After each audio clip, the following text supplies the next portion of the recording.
Selamat siang, pada kesempatan kali ini saya akan menjelaskan tentang hukum perdagangan internasional, sistem pembayaran dalam transaksi perdagangan internasional.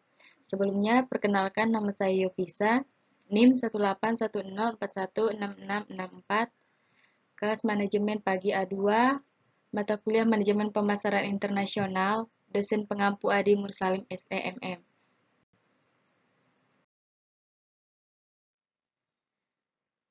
Tinjauan tentang metode pembayaran dalam ekspor-impor.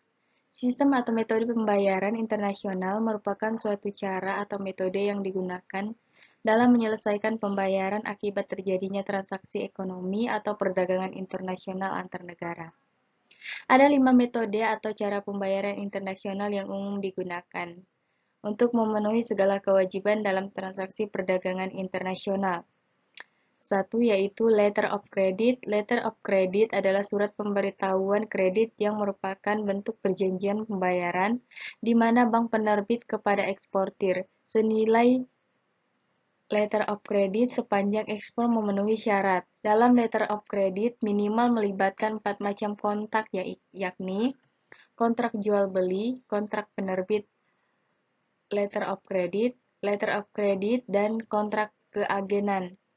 Letter of credit memiliki berbagai jenis, diantaranya adalah revocable letter of credit, revocable letter of credit, strike letter of credit, negotiation letter of credit, acceptance letter of credit, confirmed letter of credit, uniconfirmed letter of credit, registered letter of credit, transferable letter of credit, back-to-back letter of credit, revolving bank, red close letter of credit. 2. Advance payment. Advance payment merupakan salah satu bentuk cara pembayaran non-letter of credit yang dikenal dalam berbagai kontrak bisnis, termasuk kontrak bisnis internasional. Sistem pembayaran advance payment pada umumnya dikenal dengan istilah pembayaran di muka. Artinya, importer membayar terlebih dahulu kepada eksportir melalui perintah transfer bank ke rekening eksportir. Advance payment juga biasanya dilakukan hanya dalam transaksi dagang jumlah kecil. Keduanya eksportir-importir saling percaya. Di Indonesia, advance payment dilakukan berdasarkan praktik perbankan Indonesia. Partial payment with order. Menurut sistem pembayaran ini, importer hanya membayar sebagian dari harga terlebih dahulu. Misalnya, hanya membayar harga barang saja. Biaya-biaya lain sesuai yang diperjanjikan. Misalnya ongkos angkut, asuransi, dan biaya lainnya akan dibayar oleh importer setelah eksportir umumnya dilakukan dengan mempergunakan sistem collection. 3. Open account. Cara pembayaran pada open account dilakukan dengan cara eksportir terlebih dahulu melakukan pengiriman barang, baru setelah itu importer. Pembayaran yang dilakukan dengan open account akan sangat menguntungkan bagi importer, karena melalui sistem importer terlebih dahulu melihat barang yang dikirimkan oleh eksportir, importir dalam melihat dan memeriksa terlebih dahulu spesifikasi barang yang diperjanjikan. Baru kemudian melakukan pembayaran. Dengan demikian, importer memiliki waktu untuk menyatakan penolakan atas barang yang telah dikirimkan oleh eksportir. Keuntungan lain adalah importir memiliki waktu yang cukup longgar untuk menyediakan dana guna keperluan dan pembayaran. 4. Consignment atau konsiliasi. Konsiliasi dikategorikan sebagai cara pembayaran transaksi konsinyasi. Merupakan variasi lain dari cara pembayaran dengan open account. Cara pembayaran seperti ini cenderung mengandung risiko yang sangat besar bagi eksportir. Kemungkinan terjadinya one prestasi sangat besar dan dalam keadaan tertentu sulit terpantau. Kemungkinan one prestasi antara lain A. Importir tidak membayar harga kepada eksportir. B. Importir telah berhasil menjual barang tersebut kepada pihak ketiga, akan tetapi importir menunda pembayaran kepada eksportir dan menyatakan barang tersebut belum lagi terjual. Dengan demikian, importir mendapat keuntungan dari penundaan pembayaran. C. Bila importir telah telah menjual barang tersebut kepada pihak ketiga pada saat terjadinya kenaikan atas harga barang tersebut, tetapi kemudian memberitahukan kepada eksportir bahwa barang tersebut dijual kepada pihak ketiga pada saat sebelum terjadinya kenaikan harga. Risiko dalam kontrak konsinyasi, maka umumnya kontrak-kontrak konsinyasi jarang dipergunakan kecuali oleh pihak-pihak yang telah lama saling mengenal baik, mengetahui reputasi masing-masing, dan yang terpenting para pihak telah berulang kali melakukan transaksi atau kerjasama bisnis lainnya. Meskipun demikian, kontrak-kontrak yang dipergunakan cara konsinyasi dalam pembayaran juga mempunyai berbagai keuntungan. Bagi eksportir akan memperoleh keuntungan berupa kemudahan untuk memasarkan barangnya di luar negeri. Karena cara ini banyak diminati importir. Sementara itu bagi importir sangat menguntungkan karena tidak perlu mengeluarkan dana untuk pembayaran harga barang terlebih dahulu.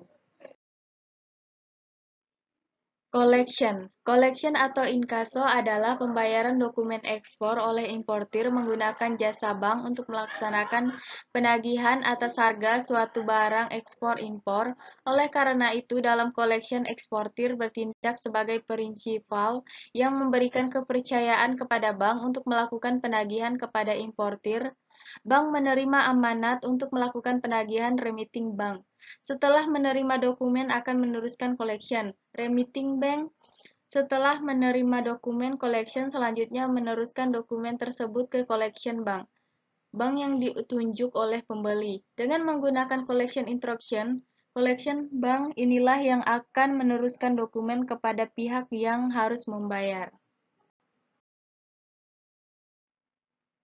Sistem pembayaran melalui metode collection apabila dilihat dari kemungkinan resiko yang dimunculkan, memang tergolong metode pembayaran yang aman dibandingkan dengan metode open account, terutama pada dokumen against payment, karena dalam metode tersebut bank menahan kepemilikan dokumen kepada importir sebelum importir melakukan pembayaran tunai kepada eksportir.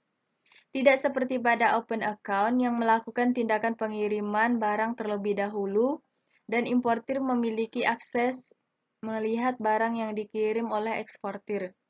Baru dilakukan pembayaran, meski kurang beresiko dari open account atau sistem pembayaran lainnya, namun ada beberapa hal yang patut diwaspadai dalam melakukan metode ini. Di antaranya, penarik uluran jangka waktu pembayaran, eksportir harus menanggung biaya bongkar yang kedaluarsa atau telah melampaui jangka waktu penyewaan kapal, biaya pengapalan kembali apabila importir one prestasi, pembatalan pembayaran sepihak oleh importir.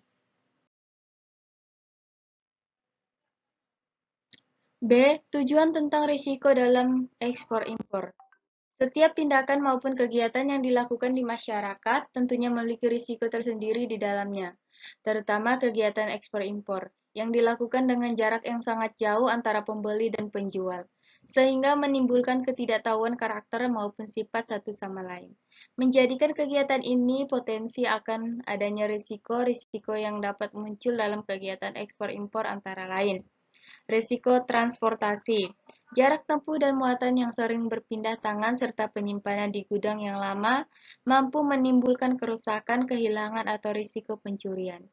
Risiko tersebut menuntut pembeli wajib memahami haknya dalam urusan pengangkutan dan polis asuransi yang akan melindungi pembeli dari kerugian selama perjalanan.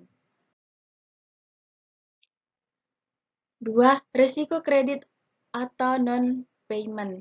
Jarak yang jauh membuat eksportir sulit mengenali reputasi importir terkait pembayaran. Peristiwa ini menimbulkan resiko tidak terjadinya pembayaran, keterlambatan waktu pembayaran, bahkan resiko penipuan. 3. Risiko mutu barang. Importir mengalami kesulitan mengetahui kualitas atau mutu barang sebelum dikapalkan. 4. Risiko nilai tukar. Perubahan nilai tukar atau kurs asing yang fluktuatif tidak dapat dihindari akan menguntungkan atau merugikan. Untuk itu, eksportir maupun importir harus mampu melindungi kepentingannya masing-masing demi menghindari risiko perubahan nilai tukar. Misalnya, melakukan pembelian valuta asing terlebih dahulu, kemudian dilakukan penyerahan baik barang maupun uang. 5. Risiko peristiwa tak terduga. Risiko ini terkait peristiwa yang terjadi di luar kuasa eksportir maupun importir yang mampu menghambat jalannya transaksi ekspor-impor. Misalnya saja, bencana alam, perang, dan kecelakaan angkutan barang eksportir. Risiko-risiko tak terduga tersebut mampu menambah biaya ekstra atau atas satu transaksi ekspor-impor. 6. Risiko hukum. Risiko ini mencakup perubahan peraturan perundang-undangan dalam negara yang berkaitan dengan pilihan hukum. Dalam sebuah kontrak, perubahan hukum yang tidak terduga mendorong alternatif lain bagi kedua belah pihak untuk memilih cara perwasitan internasional, commerce arbitration. Demikian penjelasan saya, kurang dan lebihnya saya minta maaf. Terima kasih.